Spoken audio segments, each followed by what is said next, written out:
Shipowner Bildad, as I hinted before, had concluded his adventurous career by wholly retiring from active life at the goodly age of 60, and dedicating his remaining days to the quiet receiving of his well-earned income. Now, Bildad, I am sorry to say, had the reputation of being an incorrigible old hunks, and in his sea-going days, a bitter, hard taskmaster. They told me in Nantucket, though it certainly seems a curious story, that when he sailed the old Categut whaleman, his crew, upon arriving home, were mostly all carried ashore to the hospital, sore exhausted and worn out. For a pious man, especially for a Quaker, he was certainly rather hard-hearted, to say the least. He never used to swear, though, at his men, they said, but somehow he got an inordinate quantity of cruel, unmitigated hard work out of them. When Bildad was a chief mate, to have his drab-colored eye intently looking at you, made you feel completely nervous, till you could clutch something, a hammer or a marling spike, and go to work like mad, at something or other, never mind wood. Indolence and idleness perished before him. His own person was the exact embodiment of his utilitarian character. On his long, gaunt body, he carried no spare flesh, no superfluous beard, his chin having a soft, economical nap to it, like the worn nap of his broad-brimmed hat. Such, then, was the person that I saw seated on the transom when I followed Captain Peleg down into the cabin. The space between the decks was small, and there, bolt upright, sat old Bildad, who always sat so, and never leaned, and this to save his coat-tails. His broad brim was placed beside him, his legs were stiffly crossed, his drab vesture was buttoned up to his chin, and spectacles on nose, he seemed absorbed in reading from a ponderous volume. "Bildad," cried Captain Peleg, at it again. "Bildad, eh? Ye have been studying those scriptures, now, for the last 30 years, to my certain knowledge. How far ye got, Bildad?" As if long habituated to such profane talk from his old shipmate, Bildad, without noticing his present irreverence, quietly looked up, and seeing me, glanced again inquiringly towards Peleg. "He says he's our man, Bildad," said Peleg. "He wants to ship." "Dost thee?" said Bildad, in a hollow tone, and turning round to me. "I dost," said I unconsciously, he was so intense a Quaker. "What do ye think of him, Bildad?" said Peleg. "He'll do," said Bildad, eyeing me, and then went on spelling away at his book in a mumbling tone quite audible. I thought him the queerest old Quaker I ever saw, especially as Peleg, his friend and old shipmate, seemed such a blusterer. But I said nothing, only looking round me sharply. Peleg now threw open a chest, and drawing forth the ship's articles, placed pen and ink before him, and seated himself at a little table. I began to think it was high time to settle with myself at what terms I would be willing to engage for the voyage. I was already aware that in the whaling business they paid no wages, but all hands, including the captain, received certain shares of the profits called lays, and that these lays were proportioned to the degree of importance pertaining to the respective duties of the ship's company.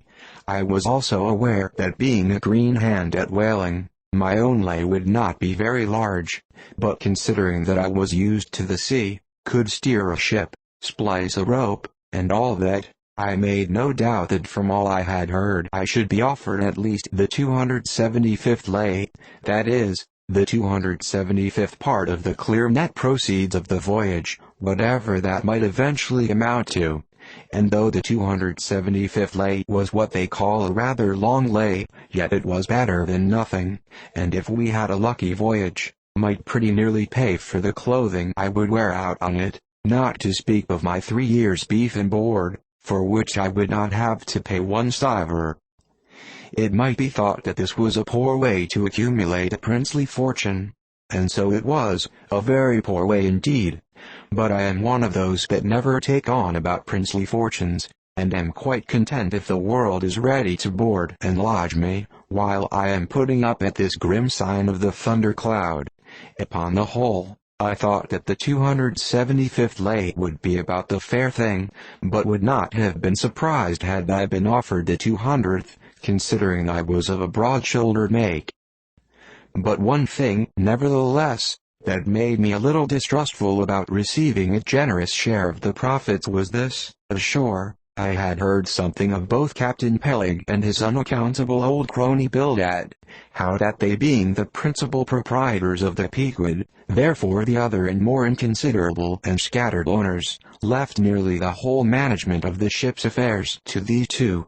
And I did not know but what the stingy old Bildad might have a mighty deal to say about shipping hands, especially as I now found him on board the Pequod, quite at home there in the cabin, and reading his Bible as if at his own fireside.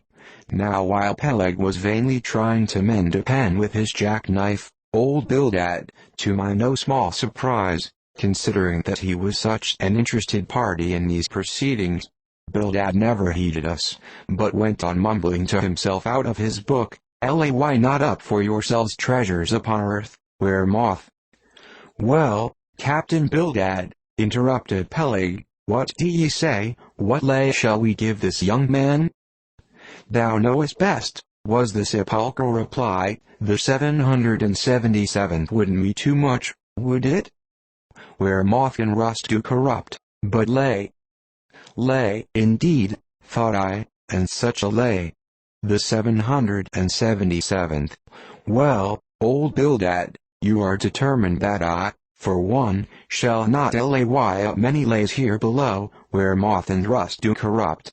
It was an exceedingly long lay that, indeed, and though from the magnitude of the figure it might at first deceive a landsman, yet the slightest consideration will show that though 777 is a pretty large number, yet, when you come to make a tenth of it, you will then see, I say, that the 777th part of a farthing is a good deal less than 777 gold doubloons, and so I thought at the time.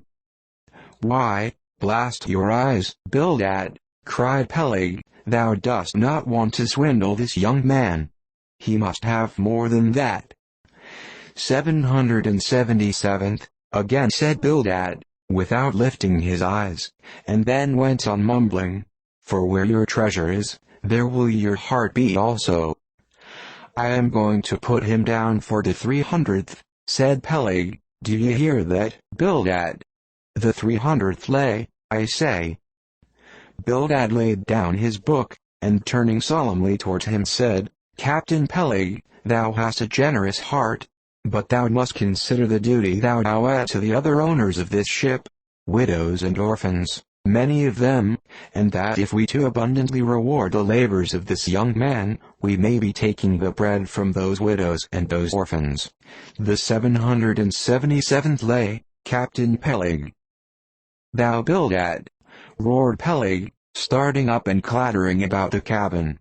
"Blast ye, Captain Bildad, if I had followed thy advice in these matters, I would afore now had a conscience to lug about that would be heavy enough to founder the largest ship that ever sailed round Cape Horn."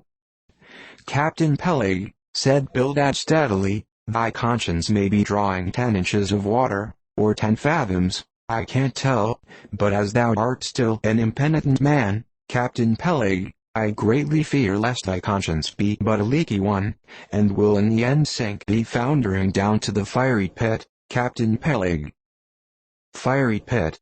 Fiery pit? Ye insult me, man. Past all natural bearing, ye insult me. It's an all-fired outrage to tell any human creature that he's bound to hell. Flukes and flames.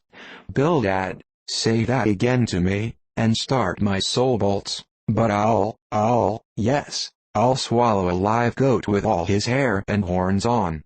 Out of the cabin, ye canting, drab-colored son of a wooden gun, a straight wake with ye." As he thundered out this he made a rush at Bildad, but with a marvel whose oblique, sliding celerity, Bildad for that time eluded him.